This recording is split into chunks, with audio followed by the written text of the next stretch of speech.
السلام علیکم ورحمۃ اللہ وبرکاتہ۔ کیسے ہیں آپ سب؟ الحمدللہ آج ہم پارہ 27 شروع کریں گے۔ اس پارہ کے مختصر خلاصے میں ہم سے اگر کوئی غلطی ہو گئی ہو تو ہماری رہنمائی فرما دیں۔ چلیں آئیں شروع کرتے ہیں۔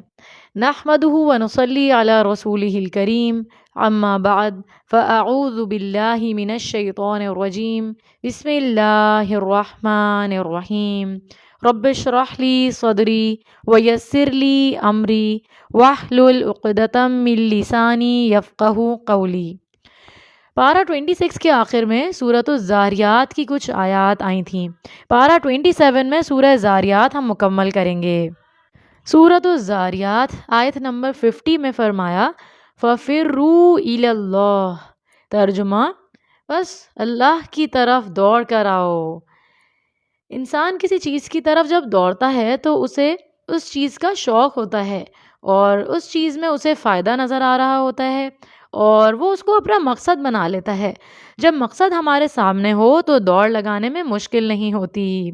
بچوں، آپ نے دیکھا ہوگا جب اذان ہوتی ہے تو لوگ مسجد کی طرف آتے ہیں، یعنی سب نمازی ایک ہی طرف دوڑ رہے ہوتے ہیں، یعنی مسجد کی طرف آ رہے ہوتے ہیں، کیونکہ ان کو معلوم ہے کہ ان کو کیا کرنا ہے۔ اس لیے بہت ضروری ہے کہ ہمارے دل میں سب سے بڑھ کر اللہ سبحانہ و تعالیٰ کی محبت ہو، ہمارے دل میں اس چیز کا خوف ہو کہ اللہ ہم سے ناراض نہ ہو جائے، ہمارے دل میں عبادت کا شوق اور جذبہ ہو تو ہم خود ہی دوڑنے لگیں گے، چاہے ہمیں نماز کی طرف جانا ہو یا اللہ کی رضا کے لیے کام کرنے جانا ہو۔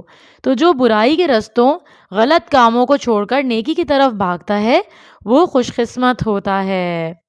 تو ہمیں بھی نیکیوں کی طرف دوڑ لگانی ہے۔ اللہ ہماری اس پر مدد فرمائے۔ آگے آیت 56 میں جنوں اور انسانوں کو پیدا کرنے کا مقصد بتایا گیا ہے۔ آیت نمبر 56 میں فرمایا وَمَا خَلَقْتُ الْجِنَّ وَالْإِنسَ إِلَّا لِيَعْبُدُونَ، ترجمہ اور میں نے جنوں اور انسانوں کو صرف اس لیے پیدا کیا ہے کہ وہ میری عبادت کریں۔ اللہ تعالیٰ نے مقصد بتا دیا ہے اس آیت میں۔ سورہ طور، بسم اللہ الرحمن الرحیم۔ طور کا پہاڑ ملک شام میں واقع ہے۔ اسے طور سینا اور طور سینین بھی کہا گیا ہے۔ اس پہاڑ پر حضرت موسیٰ علیہ السلام چڑھے تھے۔ یہاں اللہ نے ان سے کلام کیا تھا اور آپ کو تورات عطا کی تھی، یعنی نبوت ملی تھی۔ اس سورہ کی شروع میں 5 قسمیں کھائی گئی ہیں، جن میں سے ایک آیت نمبر 3 میں بیت المعمور کی قسم بھی ہے۔ جیسے ہمارے پاس کعبہ بیت اللہ ہے، اسی طرح بیت المعمور فرشتوں کے کعبہ کا نام ہے جو 7ویں آسمان پر واقع ہے۔ حضرت جبرائیل علیہ السلام نے معراج کے سفر کے دوران بتایا یہ بیت المعمور ہے، اس میں روزانہ 70,000 فرشتے داخل ہوتے ہیں۔ جب ایک دفعہ وہاں سے نکلتے ہیں تو دوبارہ قیامت تک ان کی باری نہیں آئے گی۔ سبحان اللہ۔ سورہ طور کی شروع کی آیات میں 5 چیزوں کی قسم کھا کر فرمایا۔ آیت نمبر 7 ان عذاب ربک لواقع، ترجمہ کہ آپ کے پروردگار کا عذاب واقع ہو کر رہے گا۔ جو غافل ہوگا اس کا انجام برا ہوگا۔ آج دنیا میں تو مدد مل جاتی ہے لیکن وہاں مدد کرنے والا کوئی نہ ہوگا۔ آگے آیت 21 میں ایمان لانے والے والدین اور اولاد دونوں کے لیے خوشخبری ہے۔ سورہ طور آیت نمبر 21، ترجمہ اور جو لوگ ایمان لائے اور ان کی اولاد نے ایمان لانے میں ان کی پیروی کی تو ہم ان کی اولاد کو بھی ان کے ساتھ ملا دیں گے اور ان کے اپنے عملوں سے کچھ بھی کم نہ کریں گے۔ ہر شخص اپنے ہی عملوں کے عوض گروی ہے، یعنی اولاد کے درجات بڑھا کر والدین اور اولاد دونوں کو یہ خوشی بھی اللہ کی رحمت سے میسر آئے گی کہ وہ جنت میں ایک دوسرے کے ساتھ رہیں گے انشاءاللہ۔ اللہ سے دعا ہے کہ ہم بھی اپنے والدین کے ساتھ جنت میں رہیں، آمین۔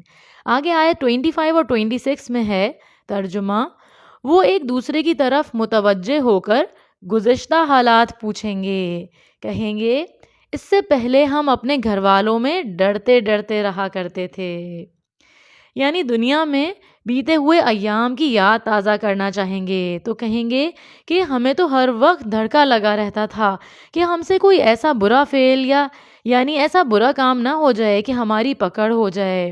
ایمان والے اپنے آپ کو ہر وقت اللہ کی نظر میں محسوس کرتے ہیں۔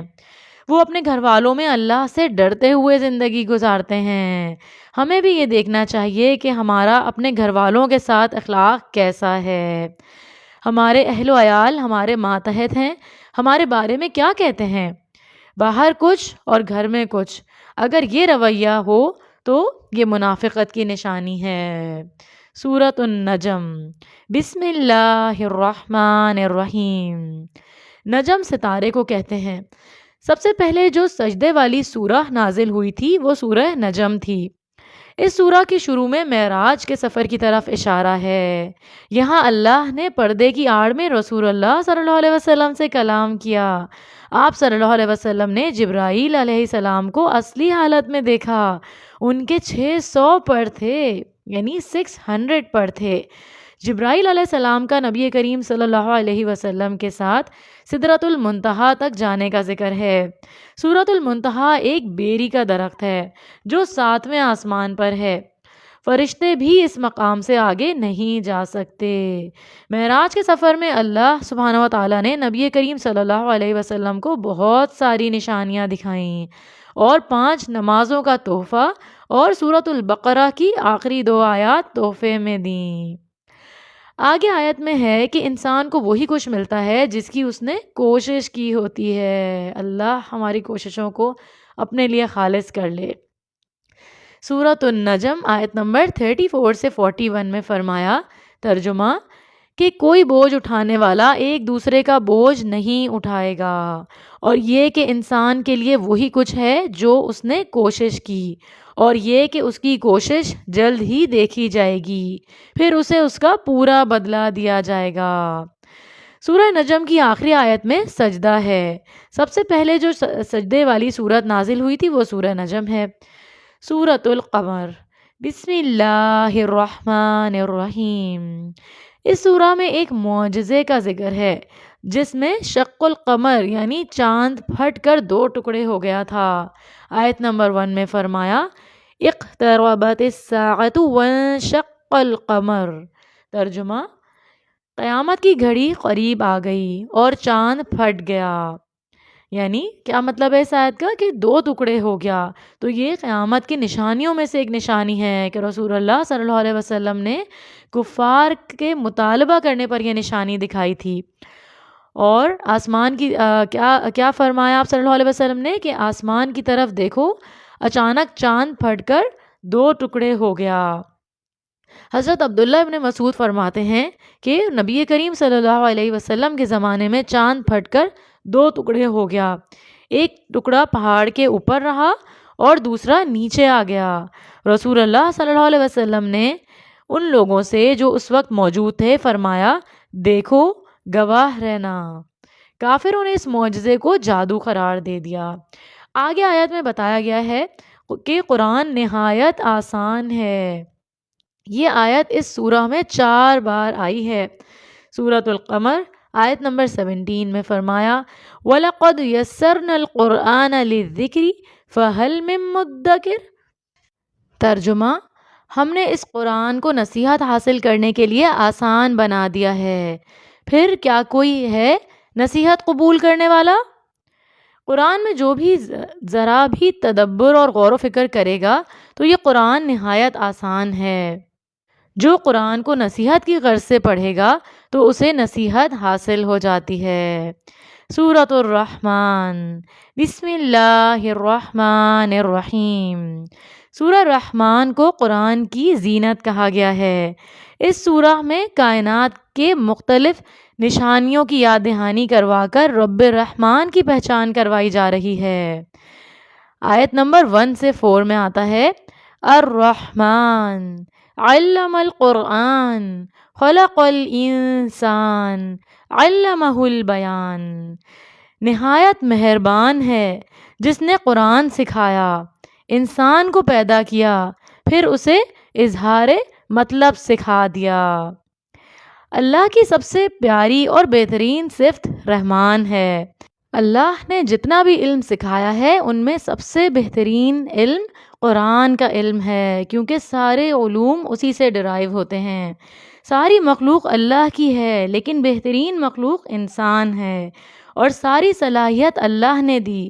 بہترین صلاحیت بیان ہے، یعنی بولنے کی صلاحیت۔ 4 بہترین چیزیں جمع کر کے اس سورہ کا آغاز کیا گیا ہے۔ نعمتیں بتا کر آیت نمبر 13 میں سوال کیا گیا ہے کہ سورۃ الرحمن آیت نمبر 13 فَبِأَيِّ آلَاءِ رَبِّكُمَا تُكَذِّبَانِ۔ ترجمہ: پس اے جن اور انس، تم اپنے پروردگار کی کون کون سی نعمتوں کو جھٹلاؤ گے؟ یہ آیت اس سورہ میں 31 بار آئی ہے۔ اس سوال کے جواب میں جنوں نے یہ کہا تھا، ہمیں بھی یہی کہنا چاہیے، لا بشیء من نعمک ربنا نکذب فلک الحمد۔ اے ہمارے رب، ہم تیری نعمتوں میں سے کسی کو نہیں جھٹلاتے، سب تعریفیں تیرے ہی لیے ہیں۔ سورۃ الواقعہ۔ بسم اللہ الرحمن الرحیم۔ اس سورہ میں قیامت کے دن کی منظر کشی کی گئی ہے۔ آیت نمبر 7 میں بتایا گیا ہے کہ عمل کرنے والوں کو 3 گروپس میں تقسیم کیا جائے گا۔ سورۃ الواقعہ آیت نمبر 8 سے 10 میں فرمایا، ترجمہ: تو دائیں ہاتھ والے، سبحان اللہ، دائیں ہاتھ والے کیا ہی چین میں ہیں، اور بائیں ہاتھ والے، افسوس، بائیں ہاتھ والے کیا گرفتار عذاب ہیں، اور جو آگے بڑھنے والے ہیں ان کا کیا کہنا، وہ آگے ہی بڑھنے والے ہیں۔ سابقون الاولون وہ لوگ ہوتے ہیں جو نیکیوں کو آگے بڑھ کر جلدی کرنے والے ہوتے ہیں۔ اللہ ہمیں سابقون الاولون میں شامل فرمائے۔ ہمیں اپنے آپ کو دیکھنا ہوگا کہ ہم نیکیاں کرنے میں کتنی جلدی کرتے ہیں۔ اس کے بعد دائیں ہاتھ والے لوگ وہ ہوتے ہیں جو نیک کام کرنے والے ہیں، ان کو نامہ اعمال دائیں ہاتھ میں دیا جائے گا۔ پھر بائیں ہاتھ والے لوگوں سے مراد گناہ کرنے والے لوگ ہیں، ان کو نامہ اعمال بائیں ہاتھ میں دیا جائے گا۔ اللہ ہمیں بائیں ہاتھ والے لوگوں میں شامل نہ کرنا۔ آگے آیات میں دائیں ہاتھ والوں کا اچھا انجام اور بائیں ہاتھ والوں کا برا انجام بتایا گیا ہے۔ سورۃ الحدید۔ بسم اللہ الرحمن الرحیم۔ حدید کا مطلب ہے لوہا، یعنی مضبوط چیز۔ اس سورہ کا آغاز تسبیح سے ہو رہا ہے۔ اس سورہ کے شروع کی آیات میں اللہ کی تسبیح اور خوبیاں بہت بہترین انداز میں بیان ہوئی ہیں، اور اللہ کی اعلیٰ صفات کا تذکرہ ہے۔ سورۃ الحدید آیت نمبر 3 میں فرمایا، هو الاول والآخر والظاہر والباطن وهو بكل شیء علیم۔ ترجمہ: وہی اول ہے اور آخر ہے اور ظاہر ہے اور پوشیدہ ہے، اور وہ ہر چیز کو جاننے والا ہے۔ آیت نمبر 11 میں قرض حسنہ کی بات ہوئی ہے۔ ترجمہ: کون ہے جو اللہ کو قرض دے، اچھا قرض، جسے وہ اس کے لیے دگنا بڑھا دے اور اسے عمدہ اجر عطا کرے۔ تو قرض حسنہ کیا ہے؟ جو انسان اللہ کے دین کے لیے خرچ کرے، اللہ تعالیٰ اس کو بہت زیادہ بڑھا کر انسان کو واپس کرے گا۔ اللہ تعالیٰ ہمیں اپنے دین کے کام کرنے والوں میں شامل فرما لے، آمین۔ اللہ سے دعا کریں کہ ہم بھی قرض حسنہ دینے والوں میں شامل ہوں۔ آگے آیات میں بتایا گیا ہے کہ رب کی رضا، اللہ کی رحمت اور مغفرت اور جنت حاصل کرنے والے کاموں کی طرف دوڑ لگانی ہے۔ آیت نمبر 21 میں فرمایا، سابقوا الی مغفرۃ من ربکم وجنہ۔ ترجمہ: تم اپنے پروردگار کی مغفرت اور اس جنت کو حاصل کرنے کے لیے ایک دوسرے سے آگے نکل جاؤ۔ تو بتا دیا ہے اللہ سبحانہ و تعالیٰ نے کہ ریس کس چیز میں لگانی ہے، نیکیوں میں لگانی ہے۔ اسی لیے محنت کرتے رہنا ہے، کنجوسی بخل سے بچنا ہے، ساری کوشش محنت اسی دنیا میں لوگوں کے درمیان رہتے ہوئے کرنی ہے، کیونکہ رہبانیت کو منع کیا گیا ہے، یعنی کہ سب کو چھوڑ چھاڑ کر انسان کسی جنگل میں نکل جائے کہ مجھے دین پر عمل کرنا ہے، تو یہ تو بہت آسان ہے، ایسے نہیں کرنا، ہمارا دین اس کی اجازت نہیں دیتا۔ ہمیں لوگوں میں رہ کر نیکیاں کرنی ہیں، لوگوں میں رہ کر جنت کمانی ہے۔ اللہ تعالیٰ ہماری مدد فرمائے۔ اور اس کی ابتدا رہبانیت کی ابتدا جو حضرت عیسیٰ علیہ السلام کے ماننے والوں نے کی تھی۔